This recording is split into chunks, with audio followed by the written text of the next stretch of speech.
புனித லூக்கா எழுதிய தூய நற்செய்தியிலிருந்து வாசகம். இயல் 1 இறைவாக்கியங்கள் 26 முதல் 38 வரை. 6ஆம் மாதத்தில் கபிரியேல் என்னும் வானதூதரை கடவுள் கலிலேயாவிலுள்ள நாசரேத்து என்னும் ஊரில் இருந்த ஒரு கன்னியிடம் அனுப்பினார்.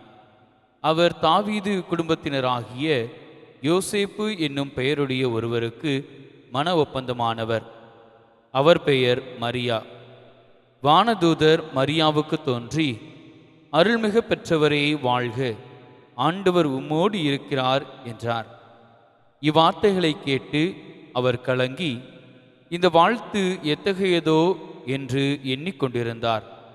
வானதூதர் அவரை பார்த்து, மரியா, அஞ்ச வேண்டாம், கடவுளின் அருளை கண்டடைந்துள்ளீர்.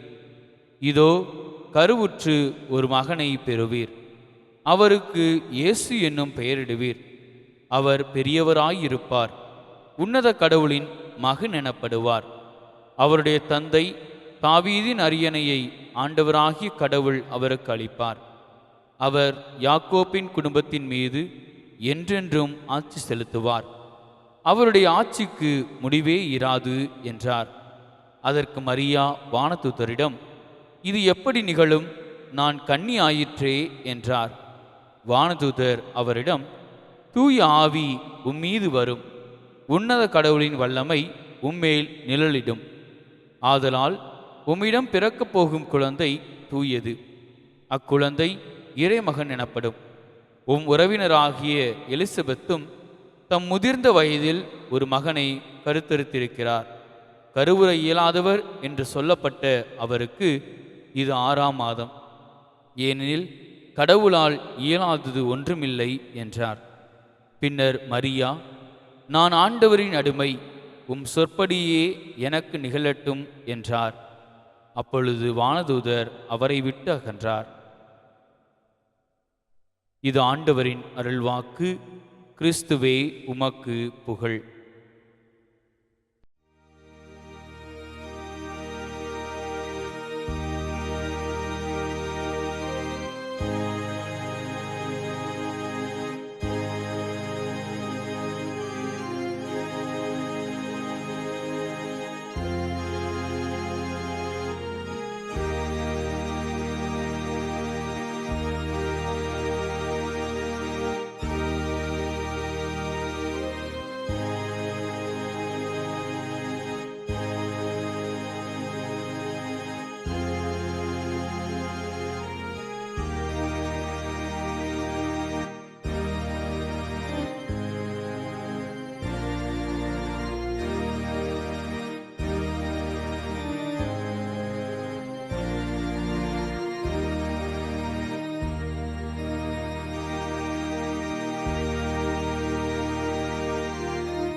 வழி தேடும் என்னை காக்க நீ வேண்டுமே.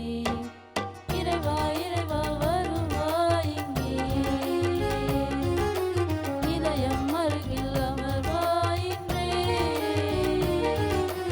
இறைவா இறைவா வருவாய் இங்கே, இதயம் அருகில் அமர்வாய் இன்றே. என் தேடல் நீ, என் தெய்வமே, நீ இன்றி என் வாழ்வு நிறம் மாறுதே. உன்னை மனம் தேடுதே, நீ வழிகாட்டுமே. என் தேடல் நீ, என் தெய்வமே, நீ இன்றி என் வாழ்வு நிறம் மாறுதே. உன்னை மனம் தேடுதே, நீ வழிகாட்டுமே. இறைவா இறைவா வருவாய் இங்கே, இதயம் அருகில் அமர்வாய் இன்றே. இறைவா இறைவா வருவாய் இங்கே, இதயம் அருகில் அமர்வாய் இன்றே. இறைவா இறைவா வருவாய் இங்கே, இதயம் அருகில் அமர்வாய் இன்றே. இறைவா இறைவா வருவாய் இங்கே, இதயம் அருகில் அமர்வாய் இன்றே.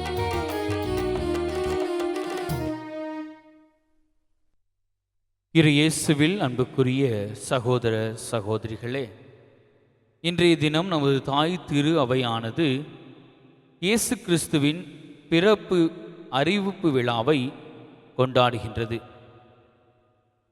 தந்தையாம் கடவுள் இவ்வுலகத்தை மீட்க ஆண்டவர் இயேசு கிறிஸ்துவை ஒரு கன்னியிடம் பிறக்க வேண்டும் என்று சொல்லி அன்னை மரியாவிடம் வானதூதரை அனுப்பி ஒரு மகிழ்ச்சியின் செய்தியை பகிர்ந்து கொள்வதைத்தான் இப்பொழுது நாம் வாசிக்க கேட்ட நற்செய்தியில் வாசிக்கின்றோம். அன்புக்குரியவர்களே, இந்நிகழ்விலே நாம் வேறு எதையும் ஆராயாமல் ஆண்டவர் இயேசு கிறிஸ்துவனுடைய பிறப்பு நிகழ்ச்சி எவ்வாறு அன்னை மரியாளுக்கு ஒரு அச்சத்தை கொடுத்தாலும் இம்மண்ணுலகிலே இன்றும் நாம் அதை நினைத்து அதை ஒரு மகிழ்ச்சி நினைவாக எண்ணிக்கொண்டிருக்கின்றோம். நம்முடைய வாழ்வில் இன்றும் குழந்தைகள் வரம் கிடைக்காமல் இருக்கின்ற தம்பதியர்களுக்காக ஜெபிப்போம். இதோ இந்நாளிலே எவ்வாறு அன்னை மரியாள் ஆண்டவர் இயேசு கிறிஸ்துவை தன்னுடைய கருவில் ஏற்றுக்கொண்டாரோ அதே போல இந்த நற்கருணை ஆண்டவர் யாரெல்லாம் குழந்தைகள் இல்லாமல் தவித்து கொண்டிருக்கின்றார்களோ அவர்களுக்கு ஒரு மகனாக பிறந்தருள இந்த நற்கருணை ஆராதனையில் சிறப்பாக ஜெபிப்போம். நமக்கு தெரிந்தவர்களாக இருக்கலாம் அல்லது தெரியாதவர்களாக கூட இருக்கலாம். இவ்வேளையிலே நாம் ஜெபிக்கின்ற பொழுது இறைவன் நம்முடைய ஜெபம் கேட்டு குழந்தைகளில்லாத தம்பதியர்களை நிறைவாக ஆசீர்வதிப்பாராக. ஏனெனில் கடவுளால் இயலாதது ஒன்றுமில்லை என்று இப்பொழுது நாம் வாசிக்க கேட்ட நற்செய்தி கூறுகின்றது. ஆம், இரு இயேசுவில் அன்புக்குரிய சகோதர சகோதரிகளே, இதோ இந்நாளிலே பிறருக்காக நாம் ஜெபிப்போம். இறை அருளை அவர்களுக்கு பெற்றுத்தருவோம். ஆமேன்.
விண்ணுலகில் இருக்கிற எங்கள் தந்தையே, உமது பெயர் தூயது என போற்ற பெறுக.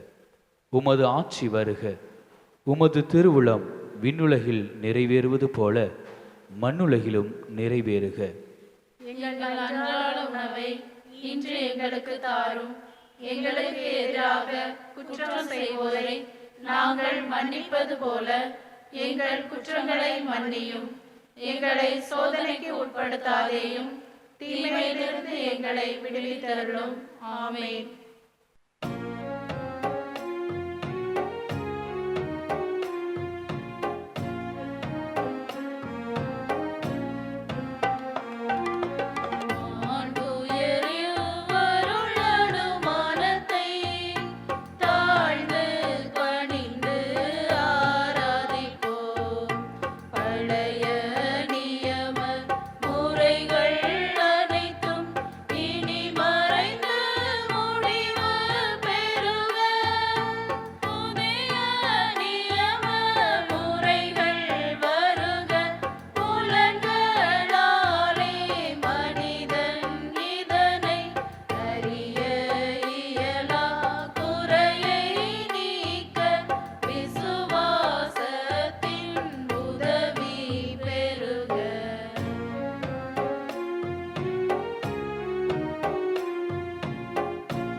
வானினின்று அவர்களுக்கு அப்பம் அளித்தீரே,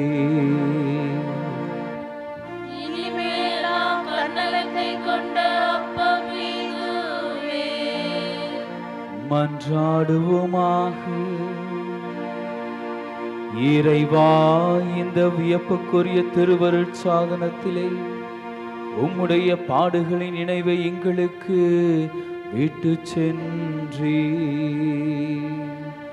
உம் திருவுடல் திரு இரத்தம் ஆகியவற்றின் தூய மறைபொருளை வணங்கும் நாங்கள் உமது மீட்பின் பயனை இடைவிடாமல் தூய்த்துணர்ந்து மகிழ அருள்வீராக. தந்தையாகிய இறைவனோடு தூய ஆவியாரின் ஒன்றைப்பில் இறைவனாய் என்றென்றும் வாழ்ந்து ஆட்சி செய்கின்ற உம்மை மன்றாடுகின்றோ.